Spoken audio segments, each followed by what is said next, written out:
Adiz got married young. She was in her late 20s, full of hope, and she genuinely believed she had found a good man. His name was Daniel. He was charming, he was ambitious, and in the beginning, he treated her well. But after the first year or two, things started to shift. Daniel became distant. He was always busy. He stopped communicating with her the way he used to. And whenever she tried to bring it up, he would dismiss her or turn it into an argument. Nowadays, like many women, did not just give up.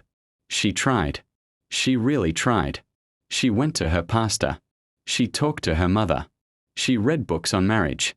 She prayed. She made changes to herself, hoping that if she became better, things would improve. But nothing changed. And the saddest part was this: Adiz was not a bad wife. She cooked, she managed the home. She raised their 2 children.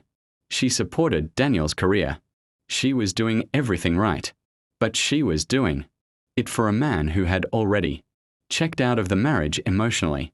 There is a kind of loneliness that is very specific to being in a marriage where your partner is physically present but emotionally gone. And Adiz lived with that loneliness every single day for almost 7 years. She was not just unhappy. She was exhausted. And eventually, she made the difficult decision to leave. Not because she stopped loving him, but because she had nothing left to give. Chisholm had been seeing Daniel for about 4 years. And yes, she knew he was married. She knew, but Daniel was good at making her feel like she was the exception. He told her that his marriage was basically over.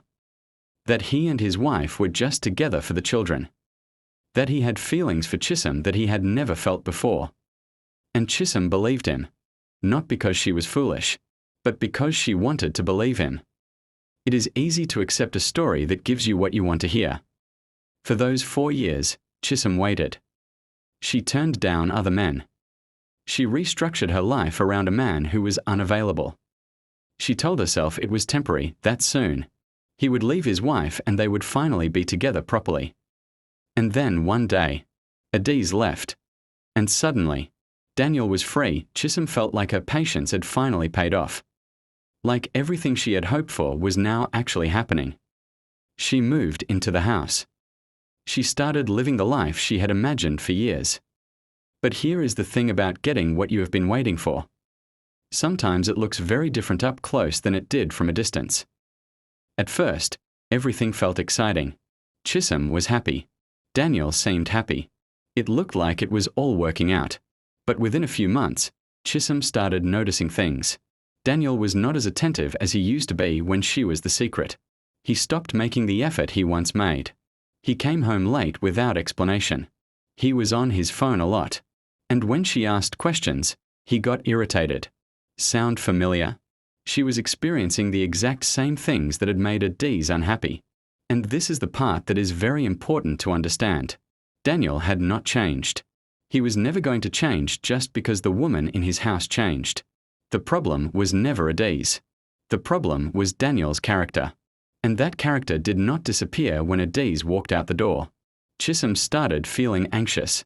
She started checking his phone. She started showing up unannounced. She became someone she did not recognize, insecure, suspicious, constantly on edge.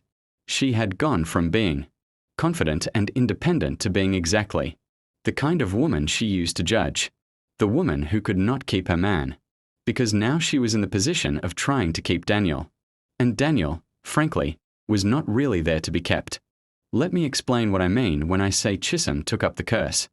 I am not talking about anything supernatural. I am talking about something very practical. When you step into a life that was built on someone else's suffering, you do not get a fresh start. You inherit the consequences of the choices that were made before you arrived. Adiz had spent 7 years investing in that marriage and in that man. She had poured herself out. She had suffered. And the version of Daniel that Chisholm was now living with, that cold, unavailable, selfish version, was the direct result of years of bad habits that had never been addressed. Chisholm did not cause those habits, but she was now on the receiving end of them. And on top of that, she was living in a house where Daniel's children visited on weekends. Children who looked at her with distant eyes. Children who asked for their mother in ways that made Chisholm feel like an outsider in her own home. She had the title. She had the house. She had the man. But she did not have peace. And without peace, none of the other things mean very much. She once thought Adese was the problem in that marriage. But now she was sitting in Adese's chair, eating at Adese's table, sleeping in Adese's bedroom, and slowly, painfully, realizing that Adese was never the problem at all. Now let us check in on Adese, because this story does not end with her being the victim. After she left, the first few months were hard. She was grieving. She was adjusting to a new life. She was dealing with the logistics of separation, the children, the finances, everything. But here is what happens when a woman finally removes herself from a situation that has been draining her for years. She gets her energy back. Adese started focusing on herself in a way she had not been able to do for a long time. She went back to a qualification she had put on hold. She connected with friends she had lost touch with. She started taking care of her health. And gradually, she started to feel like herself again. She told someone close to her, "I did not realize how much of myself I had lost until I stopped losing myself." Today, Adese is in a much better place. She is not bitter. She is not stuck in the past. She is moving forward, and she is doing it with a level of clarity and self-awareness that she simply could not have had while she was still in that marriage. Her story is not a perfect, fairy tale ending. It is real life, but it is her life, and that matters. So what do we actually take from this story? First, a man's behavior does not change just because his partner changes. If there are deep character issues, those issues will follow him from one relationship to the next. If you are ever tempted to think that a man is the way he is because of his wife, just wait. Give it time. You will get to see who he really is. Second, being the one who waited does not mean you have won. Chisholm waited 4 years. She gave up other opportunities. She put her life on hold. And what she eventually got was not the life she had imagined. It was a version of the same problem, just with her name on it. Third, and this is probably the most important one, leaving is not always losing. Adese walked away from something that was hurting her.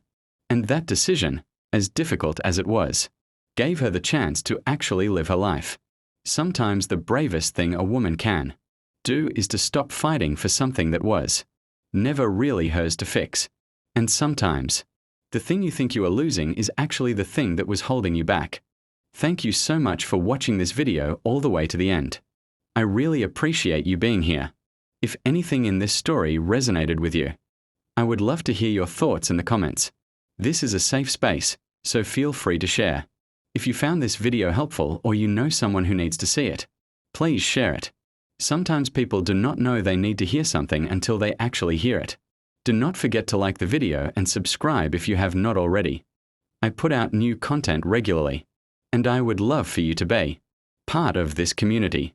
Take care of yourself, and I will see you in the next one.